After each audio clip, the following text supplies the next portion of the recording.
is being recorded. So welcome everybody to our traditional book club, as I get my game face on. Today we're going to be talking about Behold the Dreamers by Imbolo Mbue. And I'm not sure, did everyone get a chance to read the book this month? Yes. So just, I guess, a little bit of background first. The title of the book originally was The Longings of Jende Jonga. And then she changed it to Behold the Dreamers, and it was inspired by a Langston Hughes poem. So because I'm a poetry nerd, I'm going to read you guys the poem that inspired the title. It was inspired by the poem, Let America Be America Again. Let America be America again. Let it be the dream it used to be. Let it be the pioneer on the plain seeking a home where he himself is free. America never was America to me. Let America be the dream the dreamers dreamed. Let it be that great strong land of love, where never kings connive nor tyrants scheme, that any man be crushed by one above. It never was America to me. Oh, let my land be a land where liberty is crowned with no false patriotic wreath, but opportunity is real and life is free. Equality is in the air we breathe. There's never been equality for me, nor freedom in this homeland of the free. Say, who are you that mumbles in the dark? And who are you that draws your veil across the stars? I am the poor white, fooled and pushed apart. I am the Negro bearing slavery's scars. I am the red man driven from the land. I am the immigrant clutching the hope I seek, and finding only the same old stupid plan of dog eat dog, of mighty crush the weak. I am the young man full of strength and hope, tangled in that ancient endless chain of profit, power, gain, of grab the land, of grab the gold, of grab the ways of satisfying need, of work the men, of take the pay, of owning everything for one's own greed. I am the farmer, bondsman to the soil. I am the worker sold to the machine. I am the Negro, servant to you all. I am the people, humble, hungry, mean. Hungry yet today despite the dream. Beaten yet today, oh pioneers. I am the man who never got ahead, the poorest worker bartered through the years.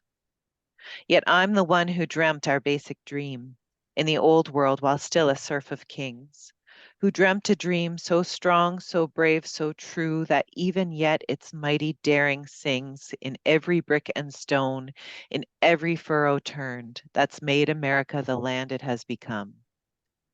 Oh, I'm the man who sailed those early seas in search of what I meant to be my home. For I'm the one who left dark Ireland's shore and Poland's plain and England's grassy lea, and torn from black Africa's strand I came to build a homeland of the free. The free? Who said the free? Not me? Surely not me? The millions on relief today? The millions shot down when we strike? The millions who have nothing for our pay? For all the dreams we've dreamed and all the songs we've sung and all the hopes we've held and all the flags we've hung, the millions who have nothing for our pay except the dream that's almost dead today. Oh, let America be America again, the land that never has been yet, and yet must be, the land where every man is free, the land that's mine, the poor man's, Indians, Negroes, me, who made America, whose sweat and blood, whose faith and pain, whose hand at the foundry, whose plow in the rain, must bring back our mighty dream again. Sure, call me any ugly name you choose. The steel of freedom does not stain. From those who live like leeches on the people's lives, we must take back our land again, America. Oh yes, I say it plain. America never was America to me, and yet I swear this oath. America will be.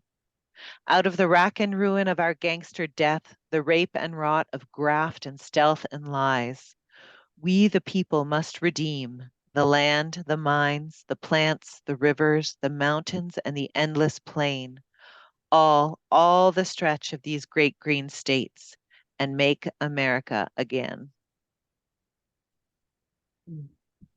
I know it's a bit of a long poem, but Well, at least it's not the title. it's not the title. But this is where the Dreamers sort of was inspired by. And this poem, to me, like the reason why I wanted to read it is that it sort of encapsulates a little bit the whole content of the book that we're reading, right? So Imbolo Mbue, she studied marketing, and she ended up going to school for that. She worked in marketing, and then she lost her job in the financial collapse in 2008. And she was inspired to write this story one day when going through, I think it was Times Square, and she saw all these Black chauffeurs waiting for these white businessmen to come, and she wondered about the intersection of their lives. And so that's partly what inspired the content of the book. Now, there was a quote from an NPR review of Behold the Dreamers as well, and that they said it was like quintessentially American, that it depicts a country both blessed and doomed, on top of the world, but always at risk of losing its balance.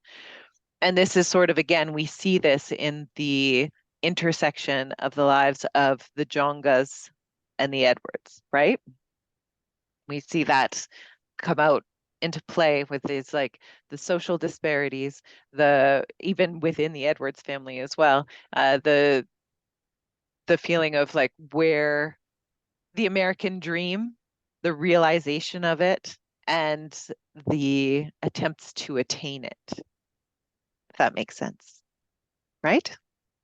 Even in American society today, I mean, with that, you know, you have the ones that have reached their dream and the ones that haven't, and that's the political, you know, discourse that's going on, and that's what you see with the division in the states.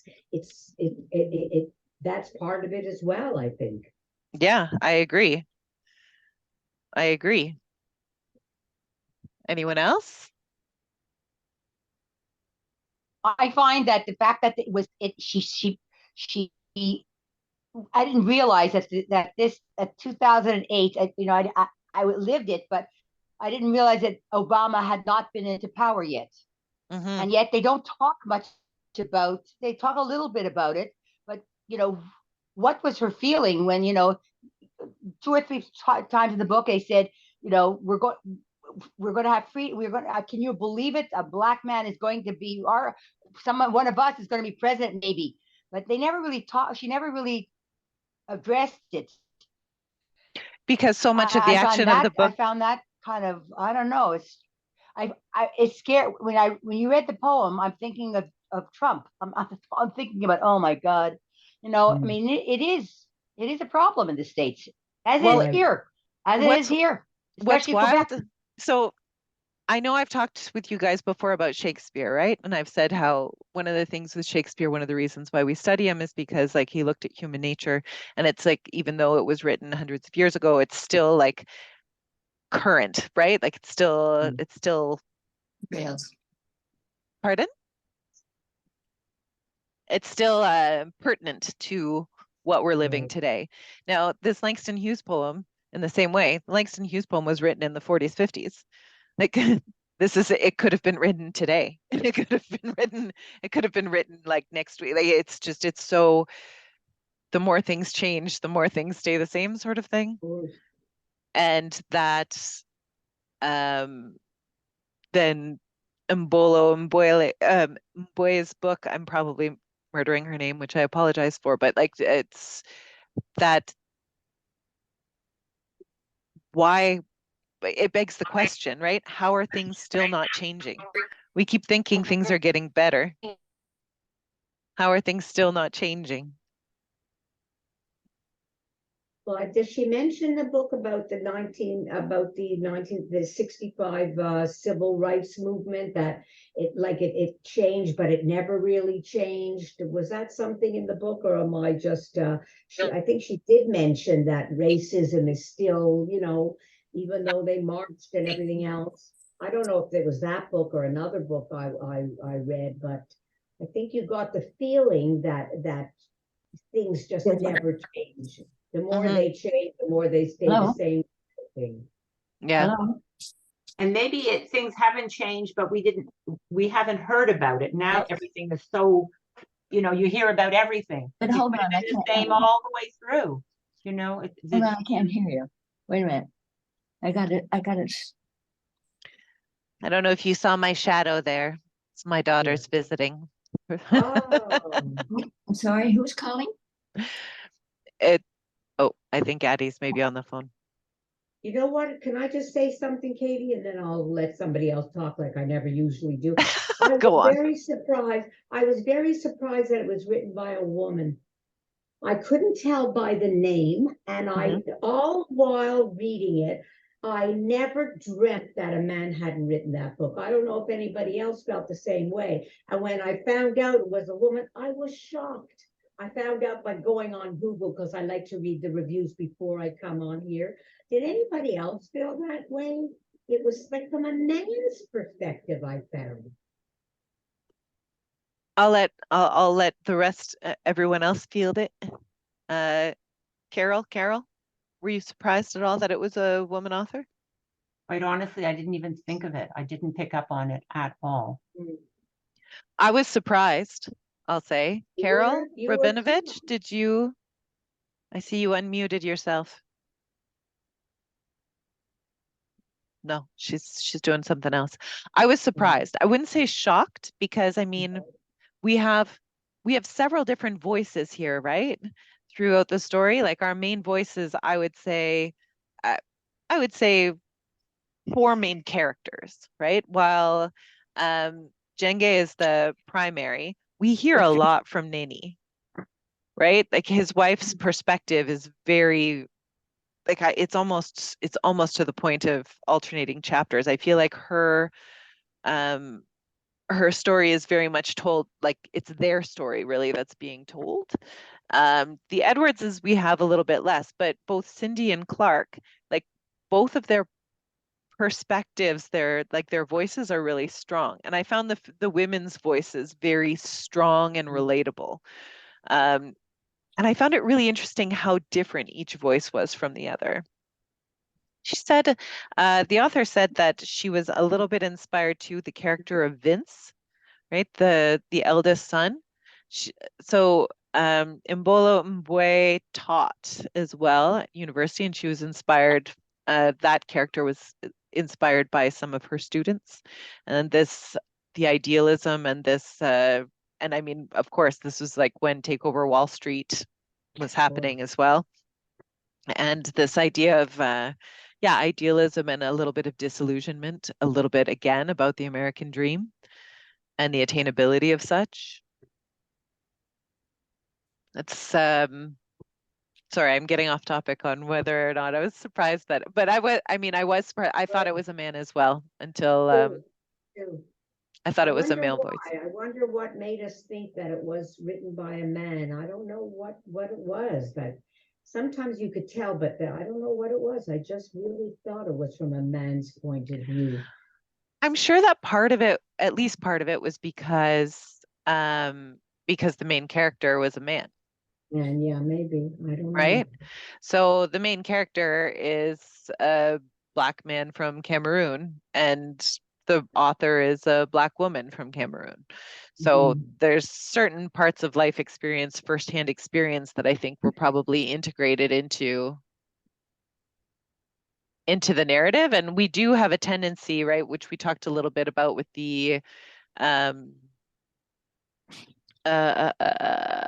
Elizabeth Strout books, of conflating an author's story and a main character's, especially in debut novels or in books where we first read about. We think, I think anyway, often I think that it's not unusual to think a little bit that like this is like the experiences are coming from somewhere close to home. So I'm going to jump in here and say on the back cover, it actually says it's a woman and that she's from Cameroon. So it never even occurred to me to think that it wasn't. I knew it was her. She was. I never read the back covers or the front Kindle. flaps. I read it on my Kindle, Carol. I bought it on the Kindle. And I Okay. wasn't able to see the flap, the front and the back. And you know what? Sometimes I prefer to do that. I don't like to read the cover or the inside or the back. I want to be completely surprised. And on the Kindle, you just go right to the book. So Okay, that's a so- good point that you brought up. But I Well, prefer that actually. It's more information. I mean, really. I never That's- even occurred to me. I love reading the back. Sometimes it's too much information, I find. Sometimes That's it's I too much. almost never read like the way I choose books and the way that I choose books for our book clubs too is that I'll read a little précis maybe about the book, like that's like a 2-sentence write-up, and then of the ones that are sort of in contention for what we would choose, I do the same thing as I do when I'm reading books for myself, is I open them up at random and I read a paragraph, and if that paragraph makes me want to read more, then I do. And if it doesn't, then I set it aside. And I try, and especially for our book club discussions, I always try not to get more information before reading the book. Like I'll read the book and then I do my research afterwards. Okay, so I Might like be to know what backwards. yeah, well, I do it the other way around. I don't know, maybe I'm backwards. But the other thing too is that, with this book, I did not go onto Google to read the book review. I liked it. Thought it was some parts were a little too slow. That was too much. Which parts? Sort of in the middle. I sort of forget because I've read other books since, but I was really surprised at the end. I never thought it would end that way. That they would go back home. Yes. I agree with you. And I Yes. was very disappointed, very disappointed that they went back. I thought, But it's true. Like I think about, I've read and seen movies of other stories and how hard it is for the immigrants and ICE. They're so mean in the States to them, and they're hardworking people, you know, but they have the rules. The Maid or the whatever. Did you watch that series? They showed how she was here illegally. And they really portrayed it really well, how they put them in these camps or whatever, and then they load them on buses and send them back. So it's heart-wrenching. But like I say, it wasn't a happily ever after. And he made the decision. He couldn't stay, and he was honest. He wasn't going to hide or whatever. And yeah, the ending was surprising and sad. But he then was able to go back to Cameroon with a lot of money, which a lot of people don't. He went back with tons of money, and he was able to live well with a maid and open up a business. How many immigrants do that, you know? And this is it, right? I mean, I was also really surprised, especially that he decided to voluntarily return. And something that I found really interesting too was that last conversation that he has with Clark. Stay here. Sorry? Sorry, I'm outside walking the dogs, a little boy afraid of them. Okay. That last conversation that he has with Clark when just when Clark gives him an envelope, right? More money. Yes.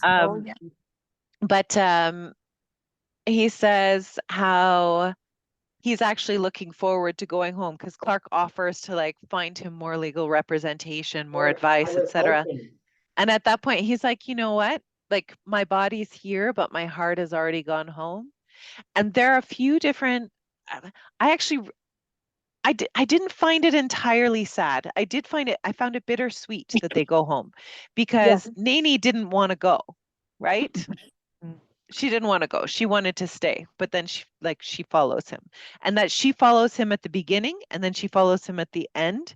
It's an interesting little bookend. Like she follows him to America and then she follows him back to Cameroon.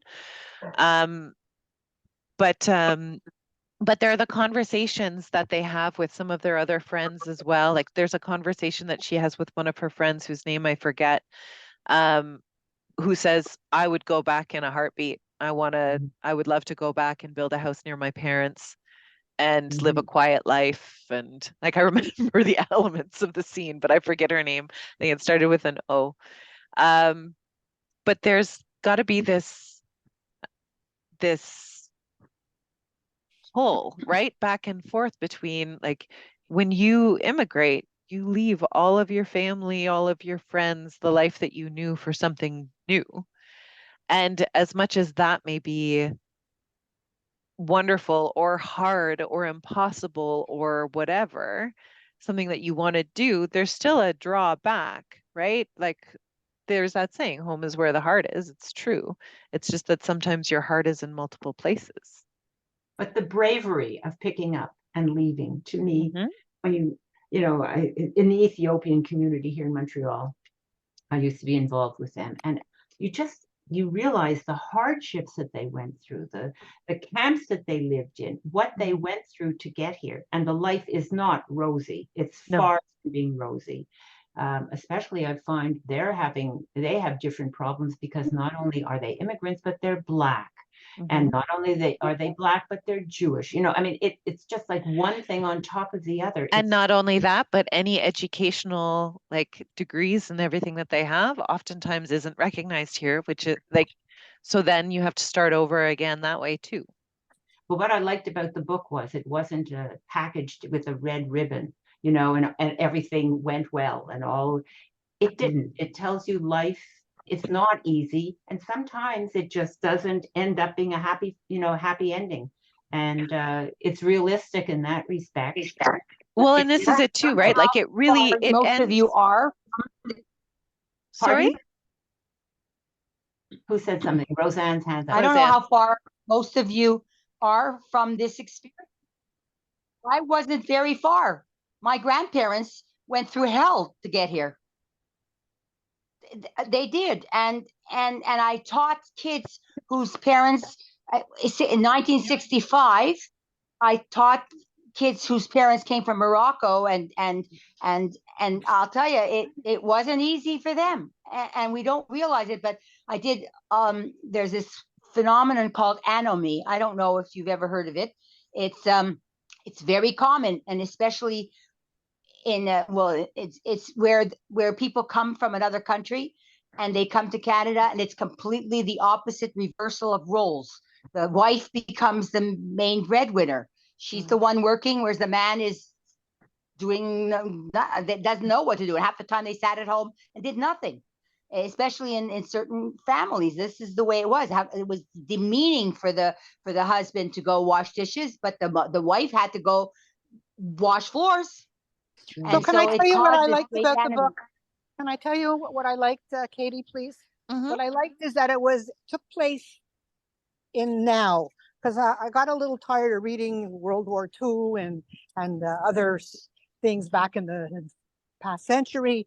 And right now, what I'm enjoying are stories that are au courant, like now, that I can identify with, even though I think it took place. Yeah, like 10 years ago. Before he was,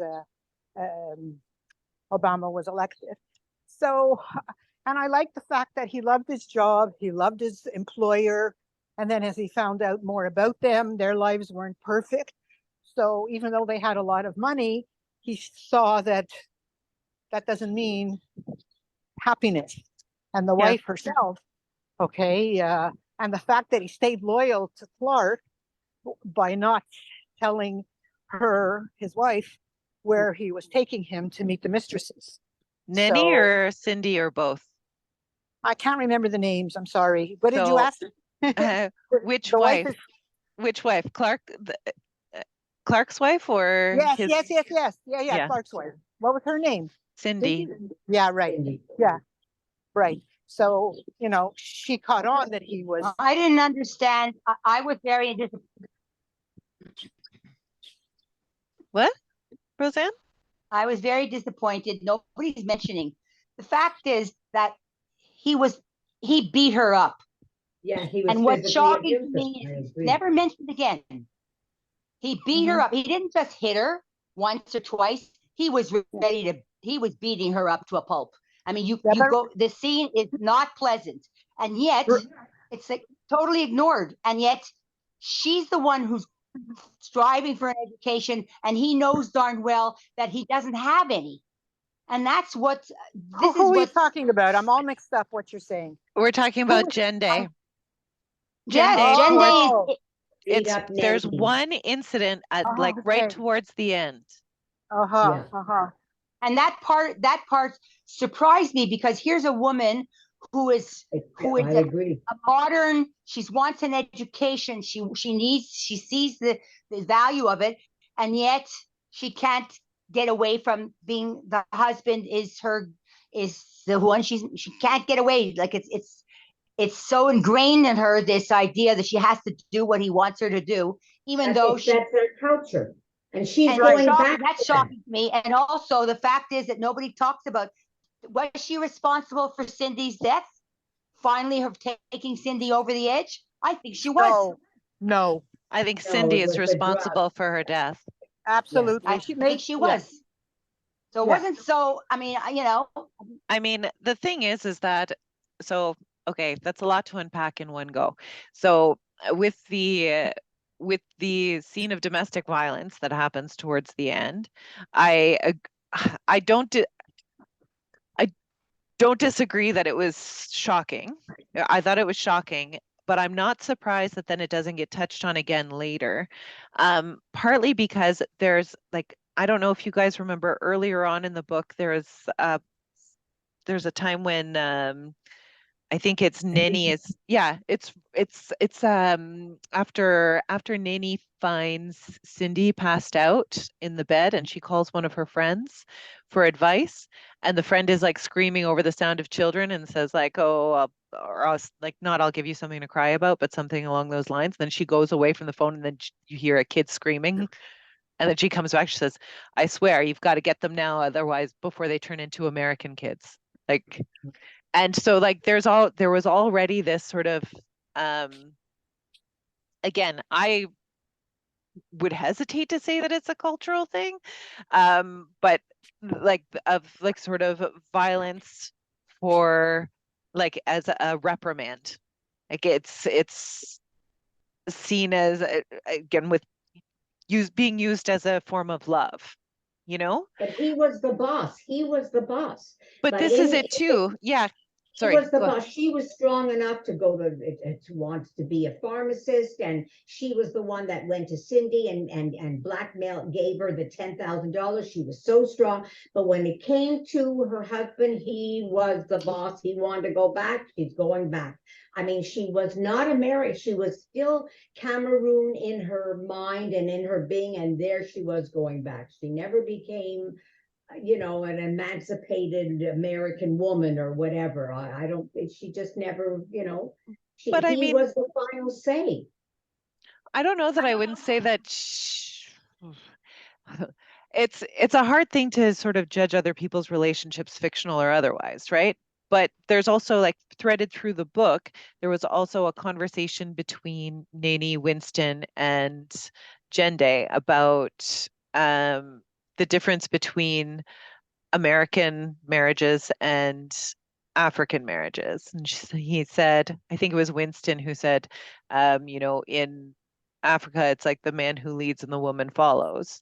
And in America, it's the woman leads and the man follows. It's the happy wife, happy life thing. This is when they were talking about whether or not Jende should tell Cindy where Clark was going, like all of the details, because it wasn't about, or like, because Cindy could have Jende fired I don't know why he's going there. in that be the boy. conversation. You Yeah. little dog.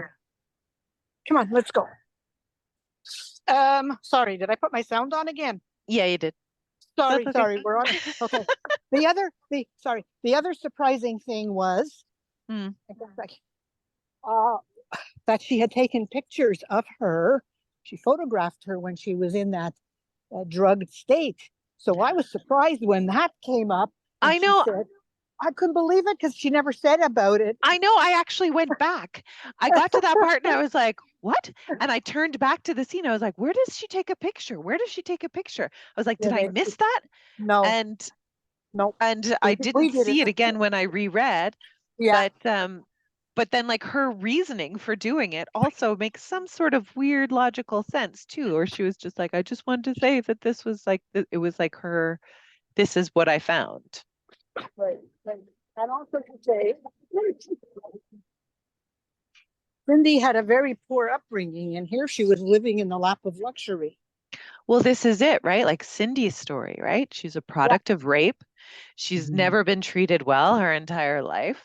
Yeah. That's until, like, in a way, her relationship with Clark there, like, this is still, it's way better than anything that she's ever experienced. But then, and it's the same question that we end up asking, or that, like we hear asked over, and it's like, is she supposed to be grateful for So what I being treated poorly?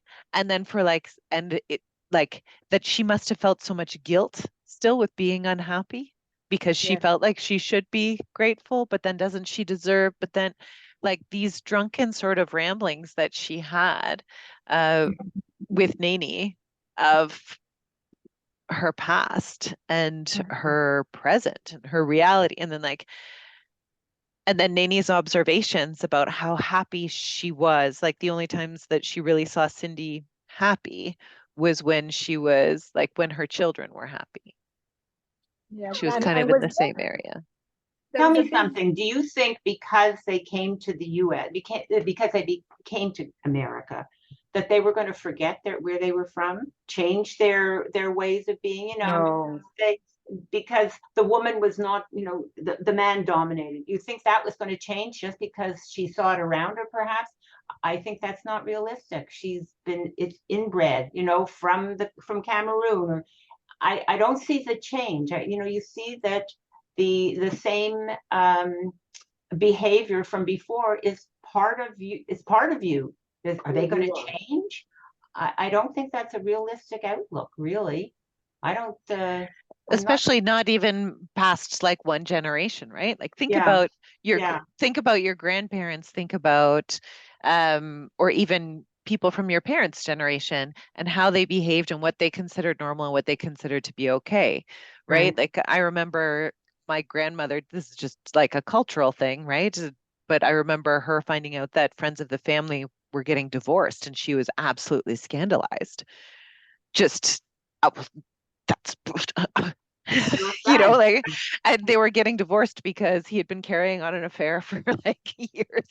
And she was just like, well, that's just what, then you just deal with that. Like, for her, and I'm just using this as an example of like what we consider to be normal, what we consider to be acceptable, and what we consider to be like an everyday sort of, like, what marriage means to you, or what freedom means to you, or what happiness means to you. It's different for different people in different generations. You know what struck me too, when she went over, when he failed and when Lehman Brothers failed, their lifestyle did not change one iota. Was she trying to make a statement about that? And Cindy, where'd she get $10,000 in an envelope? Like, her husband just failed, the whole thing collapsed, everything was in bankruptcy. Is that also a statement? Like, is that how corrupt these people were? And they still, they're like they still needed a Now, chauffeur you see, and that everything. didn't surprise me because that didn't surprise me because she was poor, and a lot of, especially like, for example, I didn't wasn't surprised at that, because very often that's ingrained thing. I was poor, I'm going to squirrel away Make money sure I have and money. That's a good point. mattress. I That's a don't care how very good rich I am, point. because one day I might be. And I Yeah, was not that's a surprised. good point. You're right. But That's two that's things there, right? There are two things there with them having money at home. The other thing too was that Clark had said, like, chapters before, he talked about like his concern about like something about the bookkeeping, whatever, with Lehman Brothers, like ta ta ta ta ta. And I'm sure that he was in a position like, this is like, he knew that they were getting, he kind of was waiting for the shoe to drop. And then the other thing too is that Nani even says in that meeting, she says, like, with Cindy, when she goes to blackmail her, she says, no, from my understanding of things, rich people always have money around just in case the banks fail, just in case. And I think it's like, in case the banks fail, or in case of, again, like, your assets are seized, right? Because it's not all on the up and up. And I think that the Edwards family was well aware that it was not on the up and up. But Okay, ladies, let me share with you something. mm, Okay. You'd be surprised how many women squirrel away money just in case. That's I right. would- But I had an acquaintance- $10,000 is still a lot of money Well, I don't think so, because to squirrel away under your mattress or wherever. I She lived a never was very in- high lifestyle. Very, Yeah, she but needed to all have that money. $10,000, like that's, Yeah. I mean, clearly, neither I nor my partner work in finance. But to have $10,000 at my house. I, I'm there was an coming to acquaintance blackmail of you mine. for it, Katie. That's why I can do whatever I want. People can blackmail me all day long. Well, I'm in the car now, so going home. So there was an acquaintance of mine, and we were talking about dresses and whatever. And she says she takes it out of her household money that he gives her every week. And she saved here and there, and she was able to buy a most beautiful gown. So, and that's like, before COVID, everything, 10, 15 years ago. So I wasn't surprised, also because they were so rich. So $10,000, I don't know, wasn't mind-boggling to me. Yeah, Yeah. I guess it is like a drop in the bucket, hey, for them. Well, no, but it was a nice amount. I'll tell you that. But I didn't think twice about it. Okay. And I was glad that she forked it over because she didn't want to be blackmailed. I wasn't terrifically surprised that they had it there just because of all the movies and everything that I've seen, which I take as being real life. And they have all the rich people have safes with stacks of money in there somewhere. So I was like, a stack of money has got to be at least a few $1,000s. There was something untoward about it. Maybe he gave her the money, keep it here. We won't put it in the bank, so the authorities can't seize it. It's like hiding the money kind of thing. That that could be it too, which is not on the up and up. Let's take as much as we can so that nobody knows we have it. That's also. But too, like it didn't feel like they had a real open relationship either, like open communication relationship, Cindy and Clark. I don't know, maybe like which then, yeah, it could, who knows why, who knows why. Take the $10,000 and keep it in an envelope, and she doesn't ask why. And they're Yeah. like you say, he doesn't even have to tell her. She just says okay, and she keeps it. But who knows? She could have squirreled it away, like Carol said too. Yeah. Who knows? I have another character that I'm curious about your thoughts on, everyone. Leah. You remember Leah? Secretary Yeah. to Clark. Yeah. What do you guys think about her character? And her, Odd for a secretary and a receptionist. Too outspoken. Too into like what's going on. It was odd. She mixed her nose in where she shouldn't have been, I think.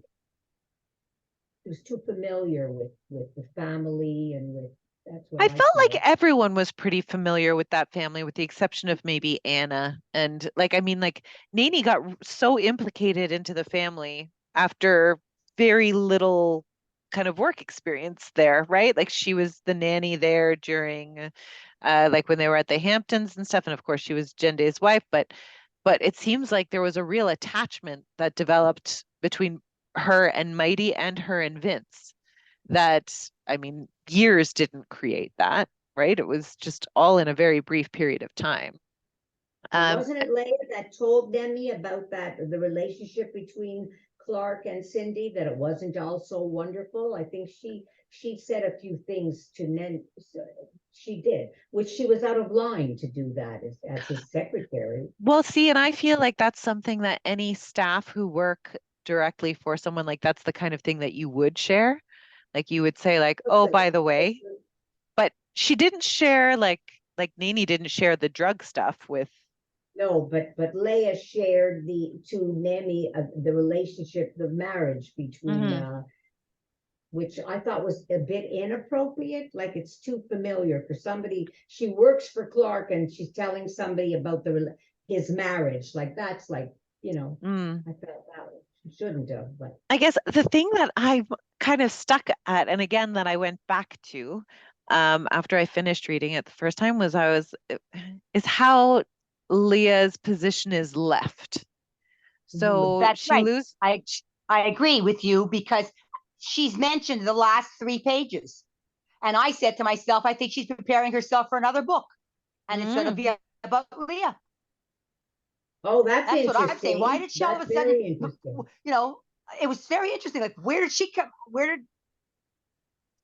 Well, she was 65 years old, and it's hard to find a new job at 65. From her, That's at Leah's also- angle. Yeah. This whole relationship from Leah's angle, you know. Yeah, maybe, or maybe it's just one of those things where, like, this is where I was kind of stuck at the end, where, so Jende and Clark have this conversation, and then Leah's name comes up and says, "Do you know where she is? Because I tried calling her, and and it's like, oh, she'll be fine," is Clark's sort of response to it. And it's like, but will she? Because she is in her 60s, and how do you find That's a job right, then, can't and get whatever? another job, But then at the That's same right. time, the last time that we saw her, then she was like, oh, maybe I'll go visit my Happy. sister and whatever.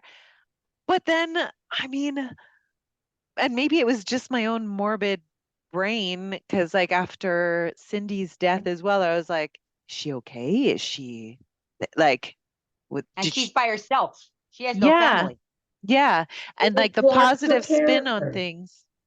Maybe Clark took care of her. Maybe she had a lot of money, you know. I don't think so. Clark was so like typical in the entitled sort of realm of people in a lot of ways, where like the same as like, so he fires Jende on, and it's like, well, whatever's going to happen. Yeah, of course. Yes, they run into each. Yes, of course, they see each other later, and he gives him an envelope and says like, I wish you luck and all this stuff. But all of that, like, kind of that lack of self-absorption from Clark only seems to come out after Cindy dies. Like, he wasn't involved in his family. He wasn't involved with his family. He didn't care. He didn't demonstrably care, you know? But he didn't want Cindy to find out what he was doing on those nights in the No, but I hotel. feel like again that was more out of self-preservation. But maybe that's just me not being very generous of spirit. But then too, then like the way that he looks at Leah, it's like Leah's out of his life. She's no longer useful to him as a secretary anymore. It's like, oh, she'll be fine. It's like, I don't think that he understands like the realities that like a normal person lives with. Like, what did he think that Jende was going to do after he was fired? He didn't care. Oh, He didn't you'll care land about on his your wife feet? either. No. And that was it too, is that like Cindy and Nani's little discussion during the blackmailing scene. Like, I kept waiting for Nani to say, like, what exactly did you think that I would do or that we could do after you deprived my husband of his livelihood?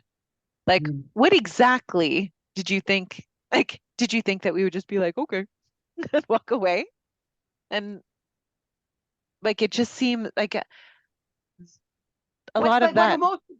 But in today's world, you get the pink slip. Do they really care? Do you think the Yeah, bosses are exactly. worried about what's going to Nobody happen? cares. Nobody cares about other. That's Nobody a cares. I don't blatant understand what you're thing. saying. You get fired. You get fired. I mean, Yeah. It's true. nobody's However, following- again, in those situations, it's a little bit easier. It's still galling to me, a corporation that you dedicate 15, 20 years to, whatever, that treats you like garbage. But this isn't a much more personal relationship. Like, this is it. What's being depicted here in Behold the Dreamers, it's like one person employing another person. It's not a company, which it's easier to look at as just sort of this ephemeral entity. But the author didn't want to change who Clark was. And if she would have made him empathetic or sympathetic, he wouldn't have been the same person. He really didn't care. He was only interested in himself. Well, and also it allows for that turn at the end, right? Where he is more empathetic. He's more empathetic to Jende when he's when they're like right in front of each other. But then again, he's sort of dismissive about Leah, which sort of, it is like, again, talking it out makes it make more sense. Where then, like, as a literary device, right? So then it's like he's making these changes. He's more implicated in his, in Mighty's life and like making these changes to be closer to family, staying in contact more with his parents, with Vince, who's far away, all of that stuff.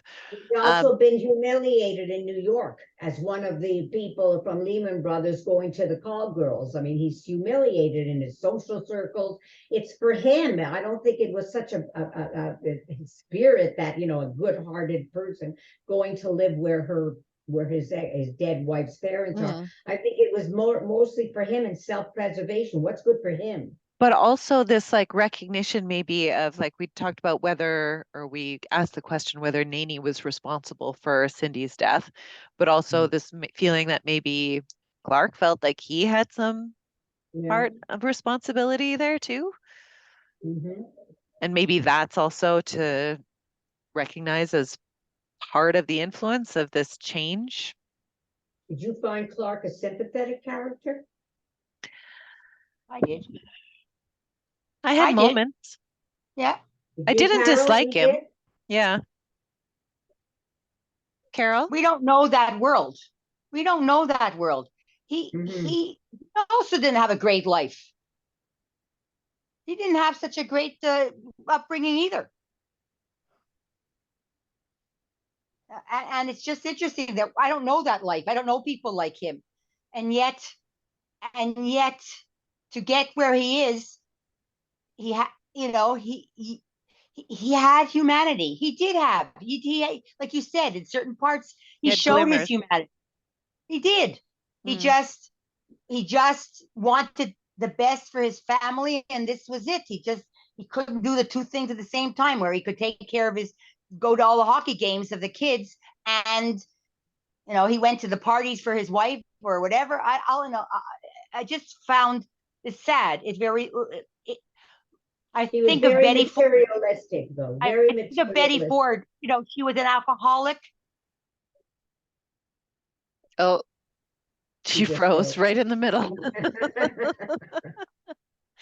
But I'll fill in the dead air a little bit right now, just to say I'm gonna just grab hold of something that Roseanne said, which was, he was trying to take care of his family. And the argument could be made, of course, this is exactly what Jende was doing too, right?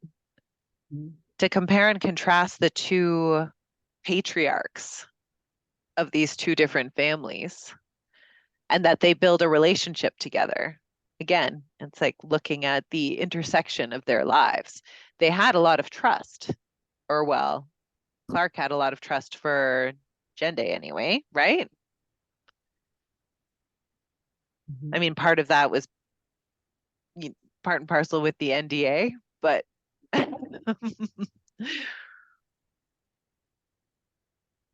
this is the different ways that these flawed men are working to keep their families together or to provide for their families.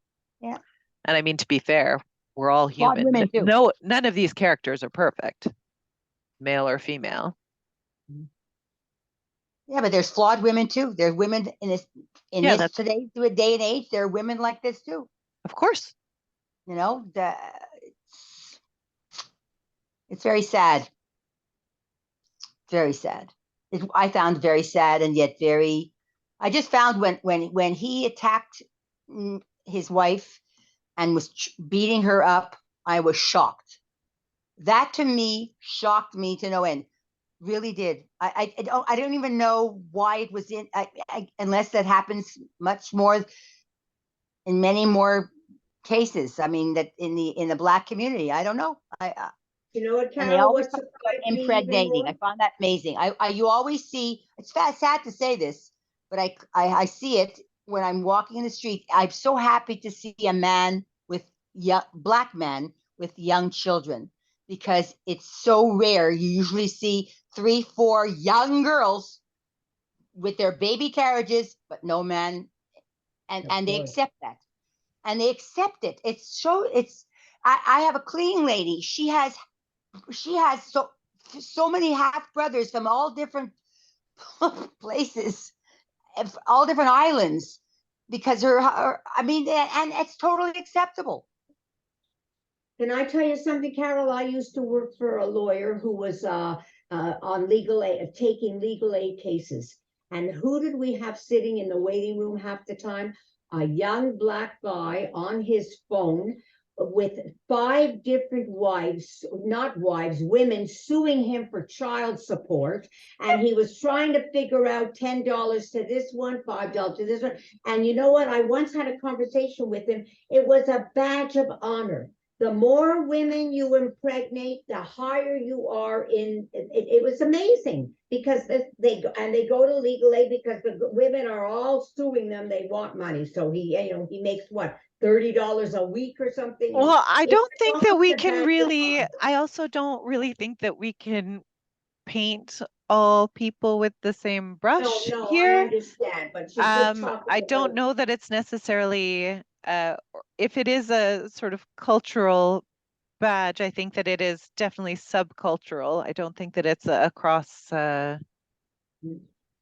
don't think that it can really No, be. I understand what you're saying, but a lot of times that when they have a lot of children, and like she was saying, the women are walking their babies with no man beside them. That part of it is that some men, and that's just, some men feel that it's like it's like a badge of honor to the more women you impregnate, like that. But the other thing to remember is that anyone that you see on the street is that, like walking with kids, is that the fact of the matter is that most women have a year of maternity leave, right? Yeah, And no, I Oh, know no, that. like come you never on. know, you never Okay, know, Roseanne, Katie. you Okay, never Katie. know what's going on in someone else's You're life right, unless you Katie. You're ask what's right. going You're on in right. someone else's life. And the No, problem is that if we approach anything, anyone, regardless of their color, regardless of their situation, with thinking that we know what's going on in their lives without actually hearing from them themselves, that is a problem. no, but that's not, we're not saying that. I'm not being judgmental. I'm just saying, even in today's world, with them so far away from Africa or from their countries, wherever they came from, it's still ingrained in this kind of acceptance. And I'm not saying I'm looking at going, oh God, because I taught so many kids who were Black who never had a father in their life. But it didn't bother me. They were happy. They had, you hear about all these people who they're raised by their grandmothers, and we're not putting a value judgment. I'm just saying it's so interesting that you don't see that in the Greek community, in the Italian community, and even the Jewish community. It's rare. It's amazing how people still cling to this kind of a cultural kind of thing, and that's why I'm saying, with the beating of his wife, I found that with all her education, with her independence, with her finally going, can you imagine, with guts to blackmail Cindy, she still sat there and cowered under him. And that part I found she didn't fight him back. That's I right. found I that agree with you. I agree with you. I found that interesting. I was shocked that she just cowered onto the floor and didn't. I did too. That's part. See, and she I hated him. don't, but I don't understand. I guess I don't understand. It comes back like a little bit from what Carol mentioned earlier. It's like that, just like to shrug off your culture, to shrug off the ideas of what's normal, whatever, even after a few years living in a different society, seems less realistic. But the other thing too is that if someone were beating me, I'm Canadian, I grew up here. If some man were beating me, I probably would just be trying to minimize the damage. I wouldn't be trying to fight back. Someone who is Not like, some man, an this is extra 100 pounds this is on your me. Like partner. No, this is your partner. You would not sit there and no, I'm sorry, I don't, Katie. again, I don't think that any of us can Especially when say, your son is in the other room. I don't know that any of us can say what we would do in that situation unless we were put in it. I don't agree. Like, it's not to say that this would be something that I would accept as being normal, but also. And you stay with it? But Katie, it may be normal. Would you charge him with assault? Call 911, like like, I understand what you're saying, Katie. But We that's all someone do it, like, but how again, do that's, we know we will do that, until you're in that situation? and the other thing too is that like, I'm talking about how I'm not sure how I would react if my young child was in the next room. That's Would I right. be screaming bloody murder to scare the crap out of my kid, or would I be thinking, I don't want my kid to be scared? That's another thing. That's right. And also, I'm talking about me, who does not consider that kind of behavior to be like a normal thing, as something to accept. And I'm not sure how I would react. We're talking about it's very hard to judge people because Yeah, everybody reacts we say differently. people are afraid to leave their lives. Is it going to be because financial or their community? What's their community going to say? There are a lot of abused women, let's say, in the Orthodox women's groups, and they won't say anything because what are they going to do? They It's have private. kids, they have no income, they have no education, and what are they going to do? So I think it's very hard to make a judgment sitting where we are with good marriages or not good marriages, but would we get out of it? We don't know. We just don't know. And you read about this in all the detective stories and how hard it is to call 911. What's going to happen? It's very hard to judge, and you don't know what's going to happen in that situation. If somebody hit me, I Half would the run. time they don't press charges. Like, they Exactly. want to press Exactly. charges, and she won't do it. So I understand what you're saying, that it is a very personal, it's easy to judge, but you don't know how you would react in that situation. Right. And what they still live in a community. Again, I'll get back to the Ethiopians. They still have their community. They still stick, if you look, they still stick with their community. It's very hard to, the Cameroons, they probably have their own community as well. If they have a church, they probably all go to the same church. There is that comfort in other people who understand. They're like different layers of loyalty too, right? Loyalty comes up in the book multiple times, different levels of loyalty and what it means. And I think there's that element too wrapped up in it. Is it easier to make a judgment when you're reading a book? Is it easier to make a judgment on what the woman did, what she should do? Is it easier just to sit and read the book and then make your judgment? Maybe it's easier in a book than in real life. I don't know. Well, and part of it too is, I think we all make judgments. Like, of course we do, because we think, or I think anyway, like I often I'm like, oh, I would never act like that, or I would do this or whatever. But then I second guess myself. And this is my conversation here, is I'm just like, the bottom line is that like we can all think, because I've come in through various experiences in my life where I'm like, oh, this is exactly how I would behave if this happened to me. And then that thing happens to me and I did not react at all the way that I thought that I would. And it makes you rethink who you are. And like, oh, but it also makes you, hopefully, like, we have to have compassion and empathy for other people's reactions too. We were talking about domestic abuse, and one of my former neighbors, we shared a wall. She did not live with her boyfriend, but her boyfriend came over very often, and he was extremely abusive verbally. And she refused to believe that she was in an abusive relationship because she was well educated. She was like, no, even though like my partner had gone over more than once, until her boyfriend left. Because it was we were like, at what point do we call the police? And it's like, she was just like, no, I'm not in an abusive relationship. And he's sorry about it afterwards. And it was it was textbook. But again, like the different ways that we think, oh, this can't happen to me. So even if it is happening to you, then you refuse to acknowledge that it is happening to you. You said something interesting about not behaving the way you thought you would behave in a situation.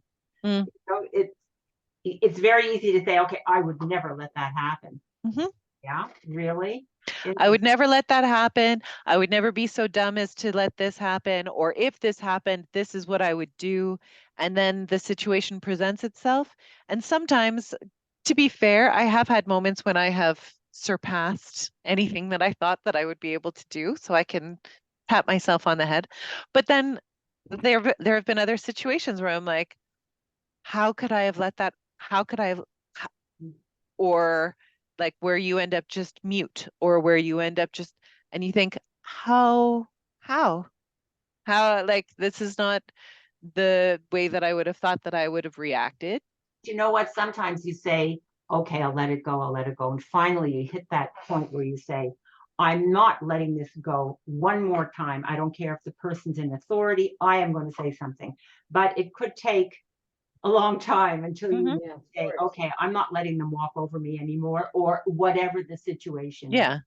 I remember speaking up to a rabbi who I'm older than you are. I could be your mother. I could be your grandmother. And you don't behave like that. Can you imagine how many times I saw this behavior until I finally said, no way am I letting this go. No way. But you know, you have to reach that level, either from being hurt about it or seeing other people hurt and know that they're not going to talk, and what the hell, I'll stick my nose in it, so the person's not going to like me. I don't care. I know you have to hit that. I think you have to get to that level where you finally say something has to be done. Yeah. And then there are other things too, where like in certain situations that we may look at that we've never experienced, we say like, oh, that is the absolute worst thing that could possibly happen. And then if something like that worst thing happens, and you're like, actually, that's not the worst thing, because you can continue on. You know, like these other like themes of resilience and the ways that they like experience impact our lives and how we can move through them and learn from them. And I don't know, there's so many, so many shades of gray, not to accidentally reference a smutty romance, but there's so many shades of gray in this world that it's, you know, things that we might think of as being evil or as being absolute evil or absolute good, then if we actually look at them closer, they're neither, you know? Why did you choose this book? It was wonderful, and it's a wonderful book for a book club. What made you choose this book? Well, part of it was a book that has been on my reading list for a while and I haven't gotten to. It was between this one and one other one, which now at the moment I forget which one it was. And then I did what I said that this is what I do before I choose a book, is I opened it up at random and I read a paragraph. And I think the paragraph that I read, it was a conversation that was taking place between Nani and Jende. And I just really liked the way that their relationship was, like the way that they were speaking with each other. I thought and I have to well-received book. Pardon? Was it a well-received book? What did the critics say? Yeah, it came out in 2016. It was really positively received, although apparently after she wrote it, it was rejected for 3 years before it was accepted. But when it was accepted, it was for $1 million. She did all right out of that, although it took her 5 years to write it as well. So, I mean, spread $1 million out of 8 years of sort of back and forth. And the film rights also were sold for it as well. But at the moment, there's no film in production. Apparently, it was turned into a play. And a film may still be forthcoming, but no concrete plans yet. Oprah involved in it at all? It ended up being an Oprah book. And Imbolo was inspired to start writing after she read Toni Morrison's Song of Solomon. And Song of Solomon was an Oprah book. Like I think, I'm trying to remember where I read this. I think I read that Imbolo picked up Song of Solomon off of a shelf of Oprah book club like picks at, I can't remember, some community place that she was at or something. And then that after Behold the Dreamers came out, it also became an Oprah pick, which is kind of cool.